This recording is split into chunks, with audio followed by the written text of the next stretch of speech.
Something saddening about the death of great sea lions and dolphins. It almost seems that their great size should protect them from man and nature.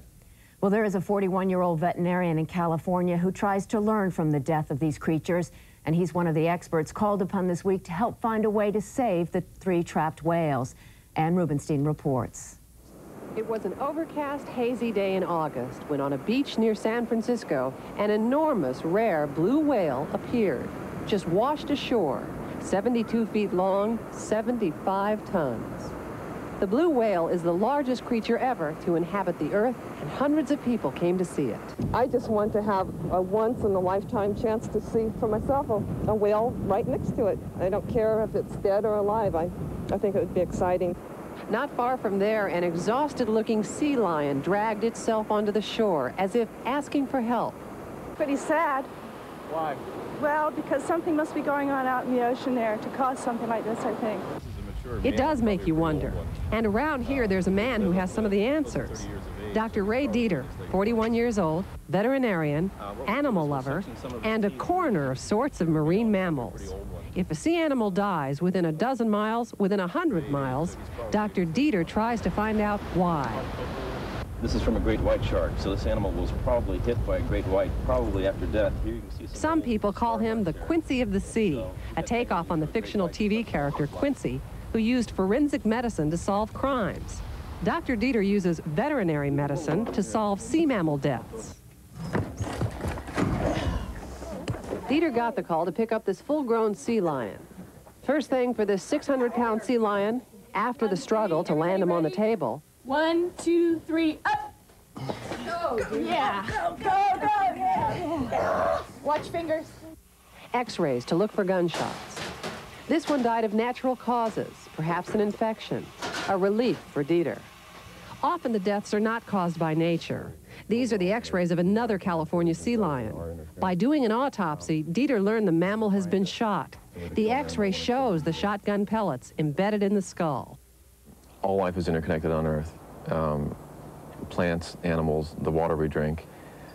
If we can see a problem in one aspect of it, it's an early warning system. For every one animal I can determine cause of death that's what I call natural related or from natural causes, 2 other animals are killed by man.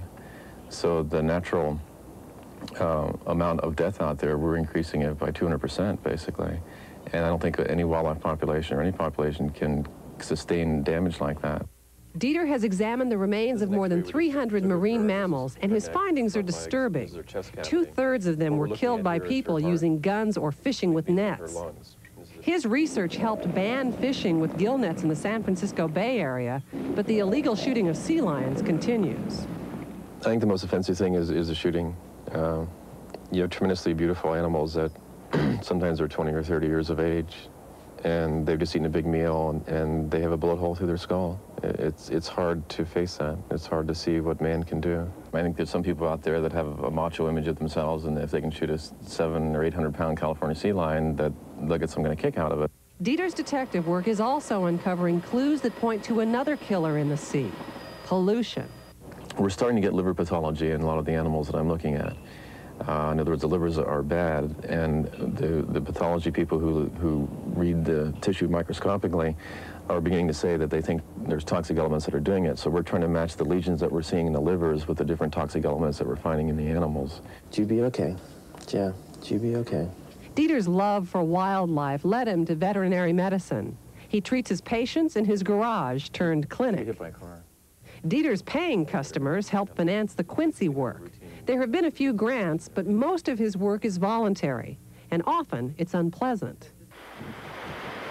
When that huge whale came ashore, Dr. Deiter performed an autopsy. Consider how tremendous the task. The whale's skull alone weighed 12 tons. It took bulldozers and tractors to move the massive body. The mammal was partially decomposed and gave off a foul odor, a stench for miles. And there's Dr. Deiter, knee-deep in it, taking tissue samples from everywhere, searching to find out why that whale died. How long does it take you to examine a mammal that weighs perhaps 75 tons? The first one I did took me 9 days, and this last one took me 13 days. What did you find after the examination, or what did you suspect? The animal hadn't eaten for quite a while. There was no food in his gastrointestinal system, in his stomach or his intestines, which generally goes along with an animal that's not feeling well or weak. The animal had a large infectious area in his right chest wall, so we suspicion that it's a natural cause death and the animal died of a natural infection. I mean, I don't like to see animals die, but it's always nice when you see nature doing it rather than man doing it. Deiter quietly buried the whale's skull and placed flowers on its grave. That was just sort of a personal thing that I appreciated the spirit that, that we all lost and just a tribute to the animal. From the time he was a kid growing up in Pennsylvania, Ray Deiter loved animals. An only child, they were his best friends at times. Sea life fascinates him, its beauty, its intelligence, and Deiter began his veterinary career at a New York zoo. But about 10 years ago, the doctor helped capture a whale off the Canadian coast for a Coney Island aquarium. He was bothered by that, felt like a kidnapper, felt he'd be happier studying sea life, moved west and set up practice.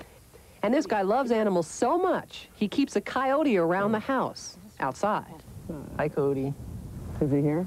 He's right behind you. What do I do? Hi, Cody. Pet him. Hi. Don't touch his face. Go underneath his chest.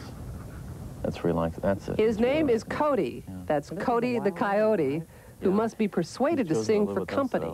Just another day in the doctor's backyard.